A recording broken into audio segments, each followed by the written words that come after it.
Emprender no debería ser un camino solitario.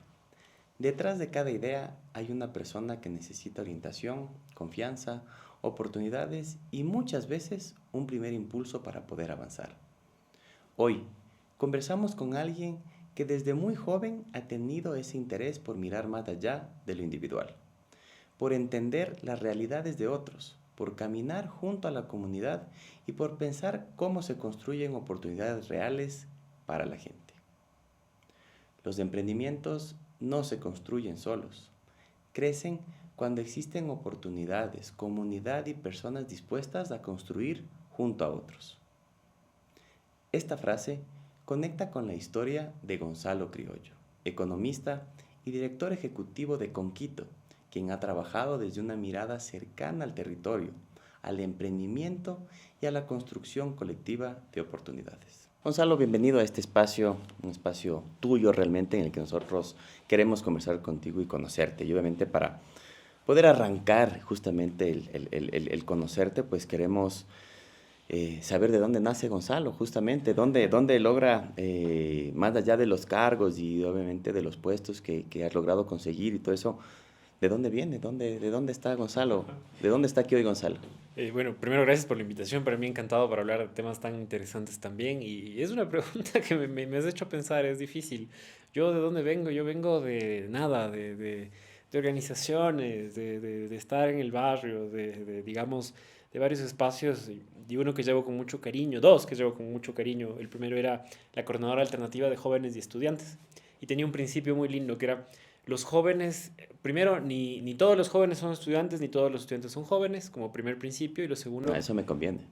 exactamente, y la segunda es, también creo que los jóvenes somos más que una etiqueta, ¿no es cierto? Y eso yo lo derivaba, después pensaba, no basta solo con ser joven, como por ejemplo para tener una cuota que te dé representatividad o lo que fuera, sino que también hay que involucrarse, hay que estar Claro. en la cosa, ¿no?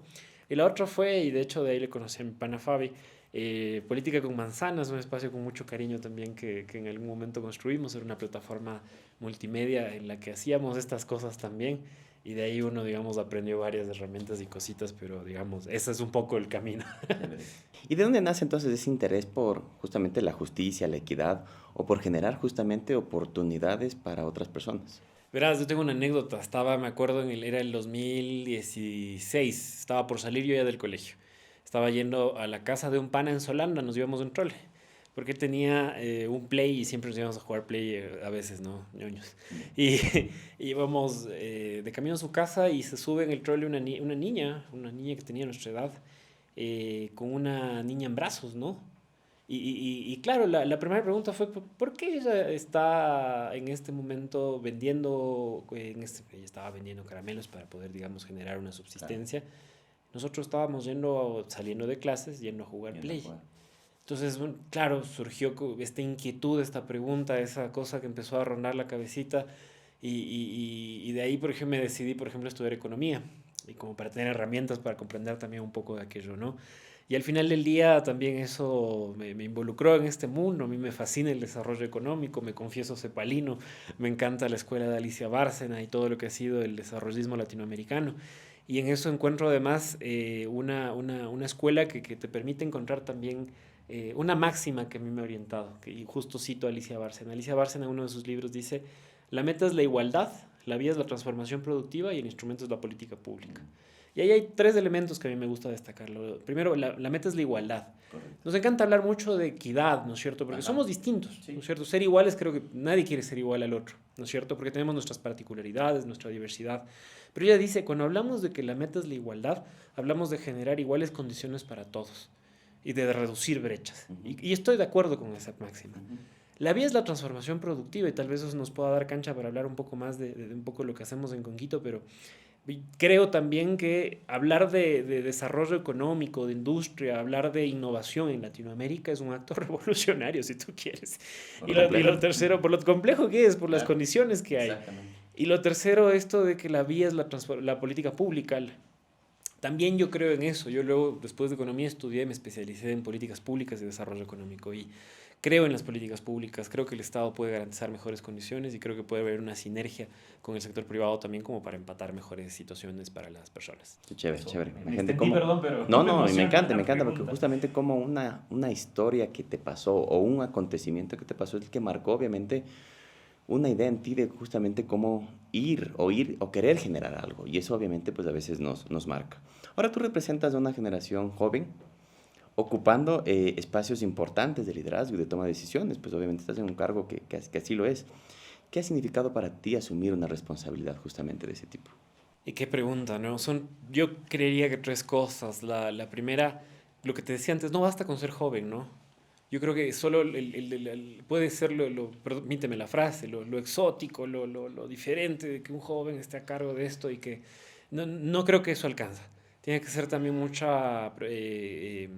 compromiso, debo decirlo, digamos, estar detrás de esto y exige además dar aún más. A veces nos llega a una reunión, te ven chamo y dicen, este man, ¿quién es? Entonces, y claro, es lo lindo también de cuando ves que hacer un buen trabajo también es una buena carta de presentación en eso. Y como te digo, el primer principio también, no alcanza solo con ser joven, también es dar ese paso más. Lo siguiente es que tampoco nunca es una cuestión individual, no es solo yo y yo y yo, no es una trayectoria colectiva, es de muchas personas, de mucha gente con la que hemos compartido en la vida y que se ha podido aprender también un montón. Y al final del día también un convencimiento de que creo yo, al menos desde el espacio en el que me toca estar ahora, Ujú. que por ejemplo, sí, ahí sí me da la ventaja ser joven, sí podemos pensar de otra manera cómo funciona el Estado.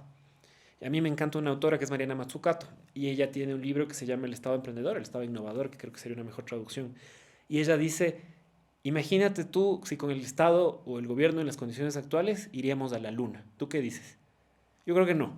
Llegaría a la Contraloría, te diría que cuál es el costo-beneficio, Sí, la por qué estamos estás viendo. gastando en eso, Correcto. con qué proveedor tienes del amaño, no, un Claro. millón de cosas que te Sí, podrían es una servir. Y no realidad. habríamos ido a la luna. ¿Y qué pasó por haber ido a la luna? Ahorita no tenemos, pero digo, tenemos nuestros Claro. celulares, las pantallas táctiles, Ujú, todos los sistemas de nube, ujú. tenemos todos los sistemas además de procesamiento que ahora Claro. se han desarrollado hasta llegar a la inteligencia artificial. Y te digo, y creo que eso en algún momento, hace 70 ya años, ¿no es cierto? Ya desde Claro. los 60 que fue esto, alguien dijo, bueno, vamos a la luna. Entonces le dijeron, estás loco. Y luego generó todo lo que generó.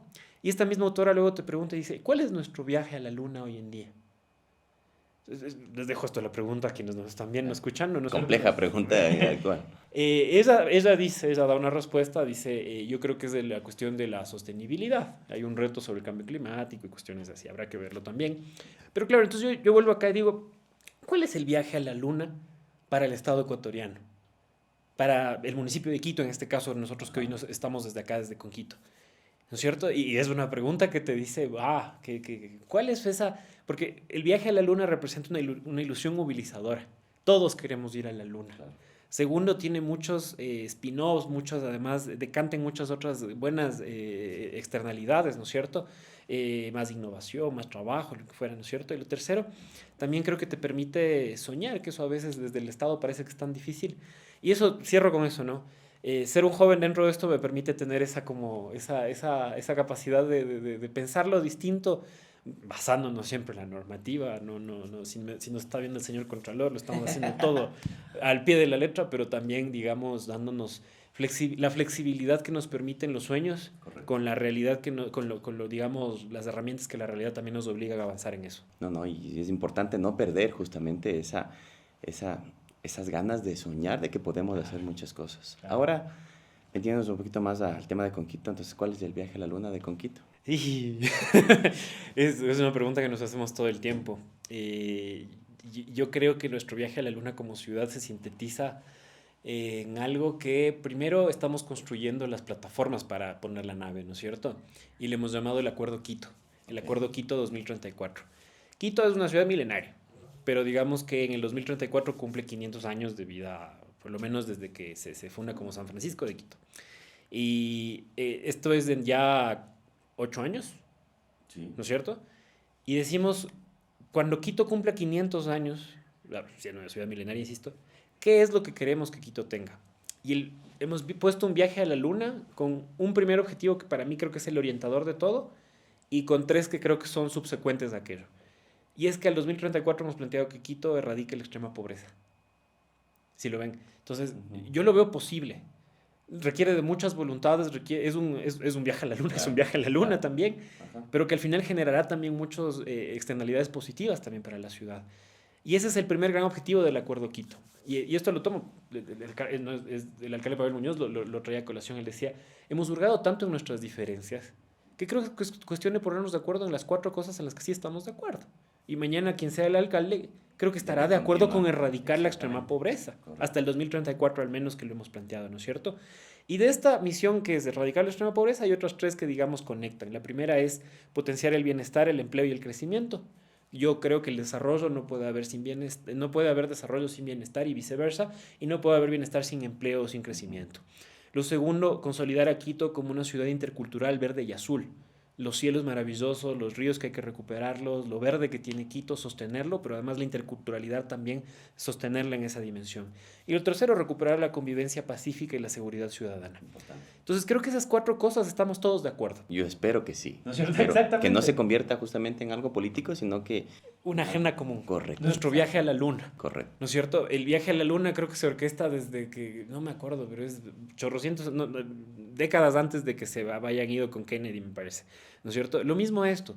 En 10 años, ¿quién será el alcalde? No lo sabemos. Pero estoy seguro de que si sostenemos una agenda como ciudad de estos 4 elementos, Quito se convierte en esto que les llamamos la ciudad más linda del mundo. Sí, créeme que yo desde ya me subo a ese... Qué bacán, qué bueno. Queremos justamente eso, porque es donde vivimos. Sí. Y queremos impulsar y queremos que después eso sea ejemplo para todo el Ecuador y que el Ecuador pueda salir adelante y que sea ejemplo para toda Latinoamérica y que podamos vivir obviamente en un mundo mejor, porque eso es lo que estamos buscando. Ahora, topaste un tema importante dentro justamente de las variables y hablaste del empleo, del emprendimiento, de justamente algo que queremos justamente topar contigo. Y que obviamente pues algo que nosotros también creemos que es importante, el generar el emprendimiento dentro de la ciudad ayuda a conectar justamente a varias de estas aristas, sí. Porque si hay emprendimiento, hay empleo, si hay empleo, pues se puede reducir la pobreza y que obviamente hay un empleo digno que se pueda generar. Ahora, ¿cómo se puede justamente generar ese emprendimiento en Quito? Otra pregunta dura, ¿no? Permítame el francés, emprender es jodido. Emprender es jodido y yo creo que hay que partir desde ahí, desde ponerlo sobre la mesa con lo complicado que es y que no todos tenemos las herramientas para hacerlo. Eso es una realidad concreta. A veces se toma muy a la ligera el que, claro, uno dice, bueno, háganle emprender a la gente y ya que ya está, y el que no puede y ya que ahí pase lo que tenga que pasar. Y creo que hay que romper ese paradigma del emprendimiento. Yo creo que la innovación es colaborativa, es solidaria, es empática, es más bien de trabajar en redes, de trabajar en conjunto. Exactamente, así se innova más rápido y mejor. Claro. Y creo que cuando haces emprendimiento, la primera, partiendo de que esto de que es jodido, nosotros cambiamos el paradigma y decimos, para emprender primero, no estás solo. Y esa es la primera gran ruptura que creo que hay que hacer y el primer gran paso que un emprendedor tiene que comprender acá. Emprender en lo jodido que es, no están solos. Tienen a Conquito, en este caso, permíteme decirlo, la política pública municipal que acompañe este camino. Y nosotros este camino lo hemos intentado ordenar en algo que hemos llamado la ruta del emprendimiento. Así como a mí me gusta hacer montaña, entonces como vas una ruta, claro, vas a llevar hasta la cima, ¿no es cierto? Sigues unos caminitos y tal.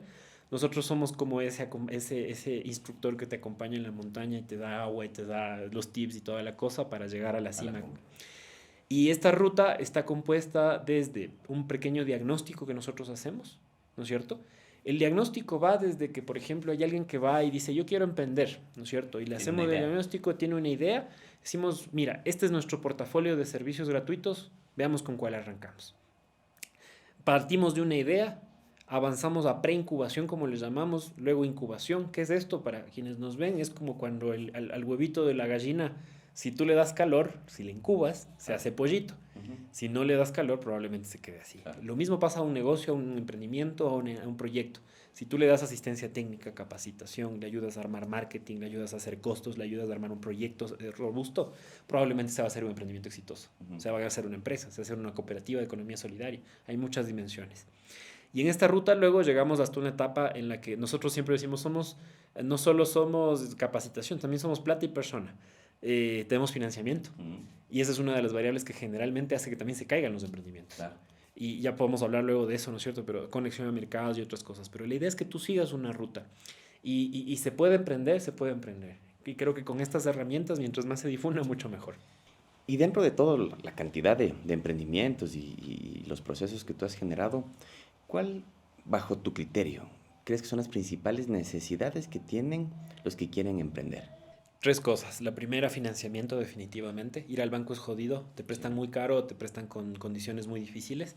Y si te equivocas, estás fregado. Te quedaste con un crédito, digamos, de $10,000 y luego, ¿Te da miedo hacer eso? por N razón, fracasó la idea. El 90% de emprendimientos fracasan en Ecuador. Ujú. 90%.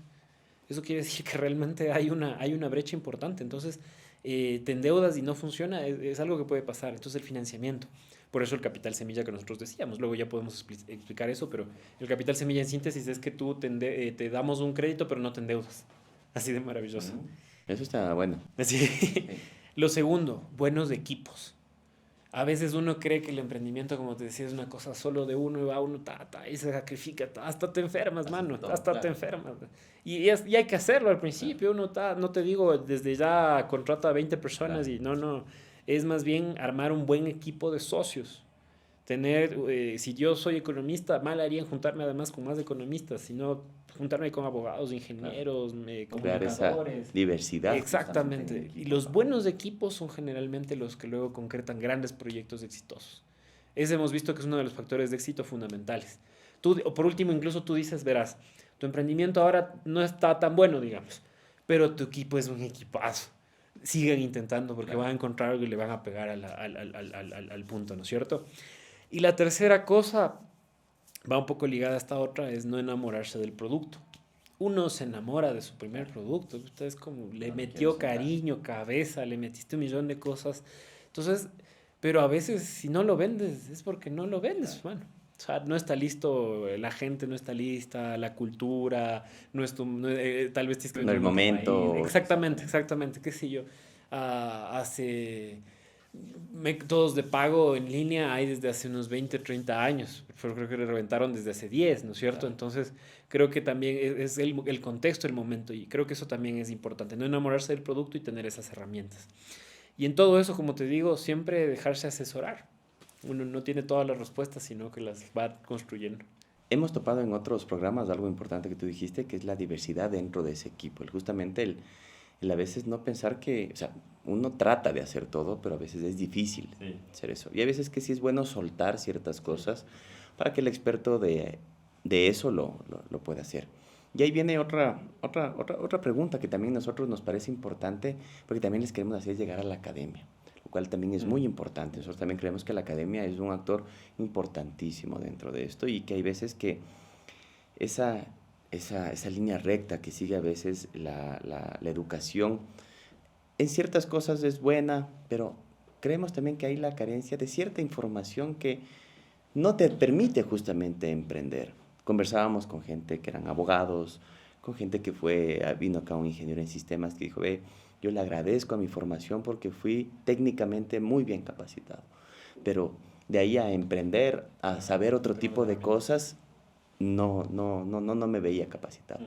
Bajo tu criterio, ¿qué es lo que le hace falta justamente a la educación ecuatoriana para que la gente salga justamente con este enfoque de poder, una, emprender y segundo, pues, cuál tú le ves que sería una de las principales habilidades que uno tiene que aprender? Tal vez yo sé que es difícil, ¿no? Porque tienes que aprender desde marketing, temas legales y todo. Yo sé que es difícil, pero ¿qué herramienta tú crees que uno puede aprender en la universidad para que se te haga un poco más sencillo la parte de emprender? Nuevamente, yo pondría 2 cositas sobre la mesa. La primera sería, creo que es un tema también sí de formación, ¿no es cierto? Nosotros tuvimos la oportunidad de levantar el Centro de Innovación de la ciudad. Un proyecto estuvo estancado 10 años y lo sacamos. Y esto era con colaboración de la cooperación coreana. Y en una de estas, la cooperación coreana nos transfirió metodologías y nos transfería también conocimientos de cómo funcionan sus centros de innovación en Seúl. Y nosotros lo que hicimos fue quiteñizarlo, ¿no es cierto? Dijimos cómo lo adaptamos a las condiciones y contexto de Quito. Pero el gran factor común que nosotros veíamos era el siguiente. Teníamos el laboratorio de biotecnología, pero el biotecnólogo no solo era un experto en su campo, sino que también era un tigre para presentarse frente a un inversionista y presentarle su pitch y su proyecto. Y en 3 minutos le decía, se trata de esto, tú me inviertes tanto, tienes este rédito y el proyecto es esta cuestión. El biotecnólogo. Tenías el laboratorio de un lugar parecido a este, así, más chiquito incluso, de industrias creativas les llamaban. Entonces le enseñaban, tenías el experto comunicador, ¿no es cierto? El experto comunicador para armar un canal de YouTube o lo que fuera, pero también era un tigre para presentarse como un inversionista y decirle, mi canal de YouTube va a despagar por esta, claro, esta y esta razón, inviértele. Y manejaban números. Pero tú justo lo problematizabas. Acá, en cambio, probablemente tú tengas un comunicador que es un 10, es brillante, pero que no cacha cómo presentarse a un pitch en estos espacios, o no cacha dónde quedan estos espacios. O el biotecnólogo tampoco, ¿no es cierto?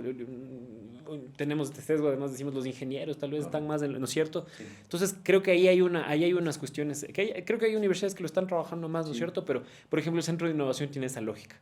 Eres un ingeniero civil, estás arrancando en esta cuestión, vente y te conectamos con redes, te enseñamos a hacer esto, seguimos aprendiendo juntos también. Y al final acá se hacen cosas maravillosas. Yo he visto los laboratorios que tienen las universidades, la Politécnica Nacional tiene un laboratorio de inteligencia artificial donde una vez me conectaron con un cosito acá, me pusieron aquí en la frente y era un brazo robótico. Yo no movía nada, yo estaba así y el brazo robótico se movía con lo que yo pensaba. Entonces, y hecho aquí en Quito, en la 12 de octubre, te digo, no es Silicon Valley, no es así el 22 en Barcelona, es acá. Hace falta vendernos. Exactamente, y imagínate, claro, entonces yo les decía, y estos chicos luego con qué redes están trabajando, con qué empresas, toda la cosa. Y ahí era el gran reto, y me voy con la segunda cosa que te decía, transferencia tecnológica que se llama. También hace falta que las empresas, las grandes industrias que pueden invertir, puedan encontrar en las universidades este tipo de oportunidades, ¿sí? Y que creo que también dinamizan la innovación, ¿sí? Cada vez más empresas usan este concepto de innovación abierta. ¿Qué quiere decir esto? No tienen un departamento de innovación internalizado, sino que ese costo lo invierten, por ejemplo, en un reto de innovación y le dices a unos chamos de la universidad, a profesores, les dices, verán, tengo esta palanca se me cae a cada rato así, ¿no es cierto? ¿Cómo con una solución barata, sencilla, innovadora, la hago que se quede estática? Y los chicos te generan una solución que no tenías idea que la podías generar. Y así se hace innovación y generas redes y contactos y toda la cosa. O por ejemplo, incluso financias cosas como recién tuvimos el Global Jam, que es, aquí en Quito están haciendo videojuegos. Los chicos están haciendo videojuegos. Chiquitos, tú veías chiquitos, viejazos. Chicos de 20 años que están estudiando diseño gráfico, que están estudiando comunicación, que están estudiando desarrollo de software. Equipos de esto. Porque el videojuego no es solo el programar, el que salte el Mario y avance. Es hacer la historia, el guión. Es hacer la música. Es renderizar los videos, es ver si lo claro, ves, es todo un... Claro, es como producir una película. Exactamente, y el desarrollador de software es uno de los tantos elementos, ¿no es cierto? Tú veías estos equipos, ¿no es cierto? Y creo que hay más universidades, con esto cierro yo, hablo un montón, perdóname. No, mejor, así que nos cuentas la experiencia. Cada vez más universidades apuestan por formar estos equipos multidisciplinarios o estos espacios confluyen para que exista esto, ¿no es cierto? Al final yo creo que las universidades, y con esto es la tercera cosa, tienen que apostar por armar equipos multidisciplinarios. Hasta los médicos, hermano, te digo, hoy en día ya no solamente es el especialista en esta cuestión en particular, sino que es el hiperespecialista, se especializa aún más, pero se acompaña de un equipo multidisciplinario. Entonces resulta que hay un especialista, tal vez estoy diciendo barbaridades para los médicos, pero para poner el ejemplo, que es experto en esta parte de la rodilla y el otro en esta parte de la rodilla y el otro en esta parte de la pierna. Y ellos juntos te hacen la operación para recuperarte esto, ¿no es cierto? Entonces esto pasa lo mismo en este equipo de innovadores que al final del día te arman proyectos nuevos. Yo una vez conversaba con una docente, a quien no le voy a exponer, y ella tenía una muy buena idea y me decía, oye, ¿sabes qué? Yo creo que conversábamos de las tesis. Sí, a veces lo tedioso que es para a veces la gente que llega a su etapa final y dicen tengo que hacer una tesis escrita que no sé para qué va a servir. Y ella decía, ponía un ejemplo y me recordó lo que tú decías, es ¿por qué no podemos hacer ahora un proyecto con diferentes carreras?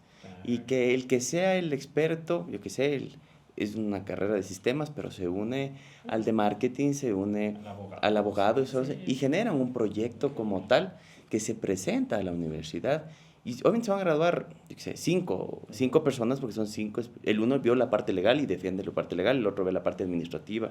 Y cada uno defiende, obviamente, su arista desde el enfoque de lo que ha estudiado. Pero obviamente presentan un proyecto que es algo que realmente va a nutrirle, no solamente a ellos, le va a nutrir al país, a la universidad y quién sabe de tantas tesis, porque no sé cuántas tesis se presentarán en el país, generen proyectos que realmente generen un impacto. Sabes que sí hay ese mecanismo y está trabajando en algunas universidades, pero creo que tiene un gran reto.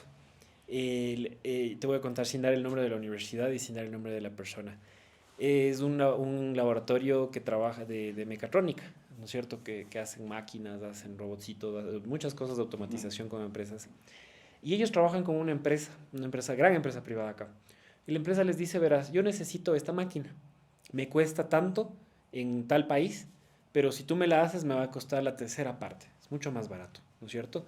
Eh, eh, házmela. Y luego, claro, dices, ¿y cómo yo te pago como empresa? Te doy los materiales para que me hagas la máquina y para que hagas otra máquina y se quede aquí en la universidad, ¿no es cierto? Entonces dices, qué bacán, se encontraron el mecanismo, funciona, está claro.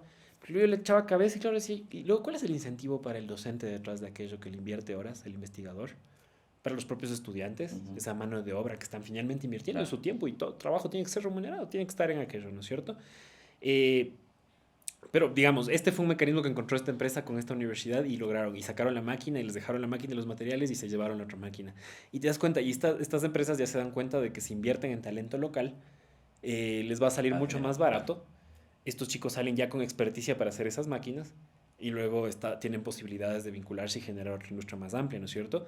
Pero creo que hay que perfeccionar justo este caminito, ¿no es cierto? De cómo también la empresa le reconoce. Esto también, no digo que solo hay que ver todos los ejemplos de afuera, pero te digo lo de Seúl, que veíamos lo de Corea del Sur. Las universidades, las empresas privadas le meten mucha plata a las universidades para eso. Le dicen, este es mi problema, tenga tanta plata, deme la solución. Y hacen ese match maravilloso que creo que poco a poco se va desarrollando, pero de acuerdo totalmente que es... No, a mí me encanta porque se pueden ir generando ideas incluso que sean para los estudiantes o incluso hasta para aportes a las mismas universidades que necesitan a veces tanto financiamiento que la educación a veces depende justamente de, hemos visto nosotros en carreras, en nuestro caso de comunicación, donde vamos y todavía están con cámaras que ocupaban, yo que sé, hace 20 años y que siguen aprendiendo en esas cámaras y nos parece obviamente bastante complejo. Pero bueno, no es una crítica a la academia, sino es mejor una manera de ver cómo se articula exactamente para poder generar. Volviendo al tema justamente del emprendimiento, que obviamente es algo que nos articula mucho, es dentro de lo que hemos hablado, para ti, ¿qué importancia tienen los espacios justamente de la innovación, la incubación, la formación y el acompañamiento para transformar una idea en una empresa sostenible? Fundamentales. Parto desde el último tema, de acompañar una idea para transformarlo en una empresa sostenible. Tenemos muchas ideas, son maravillosas, ¿no es cierto? Aterrizar la idea y concretarla es lo difícil, ¿no es cierto? Ese camino difícil que suele ser a veces. Además uno emprende y les llaman esto que es el valle de la muerte, ¿no? Los primeros 3 años, que es donde más inviertes, pero menos ganas, ¿no es cierto? Y yo creo que es la parte fundamental es la formación al final del día. Hay muchas herramientas que se pueden hacer. Muchas herramientas, yo les digo, la primera gran herramienta está desde las propias agencias como Conquito. Ahí van a encontrar un montón de herramientas. Uno solo invito, perdón la cuña, ¿no? En la página www.conquito.org.es, ahí tienes toda la agenda de capacitaciones del mes. Publicamos mensualmente esta agenda. Desde cómo usaría para manejar tu negocio hasta, digamos, cosas como cómo hacer un plan de negocio chiquito o cosas de esta índole. Y creo que esta formación es la que te permite al final, no te garantiza que no te vas a equivocar, ¿no? La experiencia al final también nace de eso, ¿no? Sí. Pero sí te da todas las herramientas para que levantarte sea más sencillo. Entonces, es como, insisto, vuelvo al ejemplo de la montaña, cuando tienes los dos cositos estos que para agarrarte ahí en el paso, no es que sin eso no vas a llegar, pero te pueden llegar a salvar la vida, incluso ayudarte a levantar o que luego incluso tu espalda no sufra. El ejemplo de analogía. Y algo importante también lo que tú dices, o sea, no es solamente es capacitar, sino es acompañar mientras eso sucede, porque eso yo pienso que es algo importante, porque ahora yo pienso que la información es mucho más accesible que antes. Tú pones ahora en algún lado, necesito saber qué es tal cosa y te lo dice. Y lo tienes. Y lo tienes, o sea, ya no hay ya no hay un pero para decir, no, es que yo no conocía del tema. Tal vez la información es mucho más accesible, pero obviamente el acompañamiento a eso es lo importante, en lo que veo que obviamente pues ustedes pueden ayudar mucho justamente al Y emprendedor. además has dado en el clavo en ese tema, porque además es el acompañamiento, pero también es la posibilidad de acompañarte de otras personas. Siempre yo vuelvo, el éxito del emprendimiento puede ser que tengas millones de financiamiento, puede ser que tengas una idea brillante, pero el éxito está en un buen equipo, un buen equipo. Y ese buen equipo que tú puedas armar al final del día es la clave para que tú tengas sostenibilidad en el proyecto, para que te soportes también y retroalimentes de buena manera el proyecto. Y al final del día creo que también es lo que te permite que toda esta formación, este conocimiento, que es un bien como tal también, ¿no? Es un insumo, pueda también aplicarse de manera mucho más eficaz. Y sé que la gente va a estar esperando algo que te voy a preguntar y que me haber dicho, pero pregúntale de la plata, pregúntale de la plata. Tú habías dicho, y vamos a topar el tema, y tú has dicho uno de los principales problemas del financiamiento y lo difícil que a veces es en el Ecuador justamente acceder al financiamiento, lo riesgoso que es. ¿Cómo se logra justamente conseguir ese capital semilla? Yo sé que será un proceso, obviamente, ahí dentro, pero a breves rasgos, ¿cómo uno logra conseguir ese capital semilla con Quito? Yo te decía, imagínate que te damos un crédito pero que no te endeudas, no suena a contradicción. Pero en el banco tú pides un crédito, imagínate que vamos mañana y pedimos un crédito de $20,000. Nos pondrán una tasa de interés del 15 a 16%, dependiendo de en qué lo invertamos. Nos pondrán unas condiciones que pongas tu casa, tu carro, lo que tengas ahí en garantía, ¿no es cierto? Y además tendrás que pagar esto por N años. Y insisto, puede ser que nos vaya mal. En capital semilla, en cambio, sí es difícil, esto no lo voy a negar, pero te saltas toda la parte de tener que endeudarte de esta manera. Te podemos entregar entre $10,000 y $40,000, ¿sí? Y tú solo nos devuelves entre un 5 y un 10% del total del proyecto. Digamos que tu proyecto costaba $40,000, ¿no es cierto? Y te fue bien. Devuelves $4,000 acá y esos 4,000 se invierten nuevamente en el fondo y se vuelve a invertir en nuevos emprendimientos. Entonces es un círculo virtuoso. Pero además, aquí viene la ventaja de esto, es que tú tienes que devolver esos 4,000. Sí y solo sí tuviste utilidades. Si por N razón te fue mal. ¿En cuánto tiempo? En el primer año desde que te dimos el financiamiento. Okay. Si por N razón te fue mal, no vendiste lo que fuera, no tienes ninguna deuda. Zanjamos, cerramos, nos vemos y que próximamente nos encontramos nuevamente en este caminar. ¿Cómo lo hacemos? Hacemos por convocatorias anuales. Recién se acabó la convocatoria 2026, estamos ahorita evaluando los proyectos. Ya mismo viene la convocatoria Fonquito Mujer, esa es específica para emprendimientos liderados por mujeres. Y el favorito de la casa, mi favorito personal debo decir, es uno que recién estamos abriendo, que es el Fonquito EPS, Fonquito Economía Popular y Solidaria, para cooperativas, asociaciones también, donde hay mucho potencial. A esto no hablamos mucho, pero a veces uno cree que emprender es solo emprender, digamos, y montar un asado, ir uno solo y todo eso. También puedes armar una asociación, puedes armar una cooperativa. Hay que ver el caso de Mondragón en País Vasco. Mondragón no solo hace robots, no solo hace satélites, hace los chips, hace los robots que hacen los chips, que hacen los satélites, que luego hacen que funcionen los satélites en el mundo. O el dato que ellos mismos dan es que probablemente el 80% del último avión en el que nos subimos sean partes hechas por una cooperativa, economía solidaria, en donde la persona que menos gana en salario, la diferencia con quien más gana es tan solo de 7 veces. En el mundo corporativo normal puede ser la diferencia de 400 veces. Entonces también son figuras que pueden funcionar. Vuelvo, perdón, al tema, me fui por la tangente. El de financiamiento al final del día es uno de los mecanismos que más nos ha ayudado y no tienes idea, uno va y los emprendedores con eso compran maquinaria, expanden sus fábricas, hacen campañas de marketing, hacen un montón de cosas y al final del día nosotros también conectamos con algo que hacemos, son nuestras ferias de empleo. Luego ves de emprendedores contratando gente en ferias de empleo. Que eso es uno de los objetivos. Es cuando ya dices, aquí muchas gracias, aquí está, dejo la carta de renuncia, está hecho el trabajo porque realmente se cierra el ciclo. El emprendedor le fue bien e incluso yo te digo, a veces nosotros pensamos esto, más que querer recuperar que nos paguen, tenemos que hacerlo porque legalmente, señor Contralor, le juro que sí hacemos seguimiento.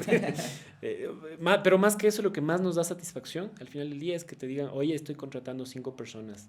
Ahorita me publicando en la bolsa de empleo y contratemos y encontramos. Entonces, qué lindo, funciona. Logró, obviamente, ese es el objetivo principalmente. Qué chévere. Y sé que ustedes próximamente van a tener una feria justamente Sí, de sí, empleo y junio. qué chévere que eso se logre generar porque la gente lo que necesita es empleo. La Sí, gente sí, es, sí, sí. darle empleo a la gente para que obviamente pues de eso pueda dinamizar la economía. Mira, Absolutamente. lastimosamente pues este tiempo en redes ahora cada vez es más corto, pero me encanta conversar justamente contigo y yo quiero que también los mensajes lleguen a ser inspiradores. Una, para que la gente diga, tengo a alguien que me acompaña a emprender. Por un lado, obviamente habrá muchos procesos para poder hacerlo. También es inspirador que haya alguien joven que esté en un cargo que tenga un concepto de querer justamente ayudar a la gente, de querer lo mejor para todos. Y relacionado justamente a eso, ¿qué mensaje justamente tú le dejarías a los jóvenes que quieren involucrarse justamente en la construcción de una ciudad, de una gestión pública o de una generación de oportunidades para los demás? Que me parece importante lo que tú dijiste, es de eso, es construir justamente un lindo Quito, es Sí, unirnos sí, a sí, este sí, viaje a la luna claro. entre todos. ¿Y qué les dirías tú justamente a esos jóvenes? Dos cosas, dos cosas. La primera, en lo jodido que es emprender, y perdón el francés otra vez, en lo jodido que es emprender, en lo jodido que es montar un negocio, una panadería, una tienda, un proyecto, no están solos, no están solas. Tienen un ecosistema que les acompaña, tienen un conquito en este caso que pone, como te decía, plata y persona para que avancen. Pero la segunda también, y más conectado a esta reflexión que tú ponías sobre la ciudad, tanto como no están solos, tampoco dejen que los demás estén solos. Acompañen, seamos solidarios, empáticos. Creo que esto es, digamos, yo creo mucho esto que se dice que la patria es del otro, ¿no? Y creo que acompañándonos uno puede sostener también los espacios en los que transita. Y creo que si somos una sociedad más solidaria, empática, esto luego no solo que tendremos, no solo tendremos la ciudad más dinámica, con mayor crecimiento, más innovadora, no solo tendremos la ciudad más linda del mundo, sino tendremos un lindo lugar para vivir, Ujú. donde el vecino y la vecina se apoyan, donde la minga existe, donde la solidaridad es la que prima. Y esto, lo demás es complementario, lo demás es lo que hace que las cosas también avancen, ¿no es cierto? Pero al final del día creo que eso es lo importante. Más Sí. bien, gratitud a ti por la invitación, que No, ha no, sido a una ti que linda conversación. me encantó conversar contigo. Pienso que hay muchas cosas más por conversar. Y desde ya esa invitación a ti y a los emprendedores, porque lo que nosotros queremos es que la gente escuche justamente como tú dices, lo jodido que es emprender, pero es hacerlo. ¿Y qué hizo él para poder hacerlo? Y capaz que eso me sirve a mí. O simplemente me da el empuje y las ganas para yo también poder hacerlo. Y lanzarme, como tú mismo dices, habrán ideas que no funcionan, pero lo intenté. O habrá temas que me compliquen y entendí cómo hizo el otro y tal vez lo replique. Entonces, gracias por inspirar, gracias por liderar justamente algo que está ayudando a todos, no solamente pues al emprendedor como tal que está logrando conseguir algo, sino yo sé que ese emprendedor va a llevar en su corazón a Conquito y va a seguir generando justamente más emprendimientos. Te felicito. Gracias por liderar esto y gracias por continuarlo. Y como tú mismo dijiste, esperemos que esto no es un tema político, esto es un tema de ciudad, es un tema de todos y que venga quien venga, pues este sea los pasos que se sigan dando para generar un mejor Quito para todos, un mejor país, una mejor vida en general, porque pues yo también creo que las fronteras son para las geografías, pero realmente Totalmente. necesitamos ser más humanos, estamos cada vez generar mejores seres humanos entre todos y yo pienso Totalmente de que acuerdo. esto es algo que lo va a generar y te felicito y bienvenido siempre, pues y Muchas gracias espero por la invitación. poder tener aquí a miles de emprendedores con quien conversar y justamente escuchar de toda esa experiencia que han tenido con ustedes. Seguro, seguro, más bien cuenta con ellos. Llamemos a todos los casos aquí que hemos tenido. Contarán de que es su tercer proyecto, cómo han fracasado, cómo se levantaron, pero que al final del día creo que este factor común de tener equipos de acompañamiento creo que ha sido lo que funciona, ¿no? Así que gracias más bien por la invitación, que la pasé muy bien. Gracias, Gonzalo, por acompañarnos en esta conversación, porque detrás de cada emprendimiento no solo hay una idea, hay un negocio. Hay personas, comunidad, oportunidades y espacios que permiten transformar el esfuerzo individual en desarrollo colectivo. Gracias por acompañarnos en Clave Empresarial. Hasta la próxima.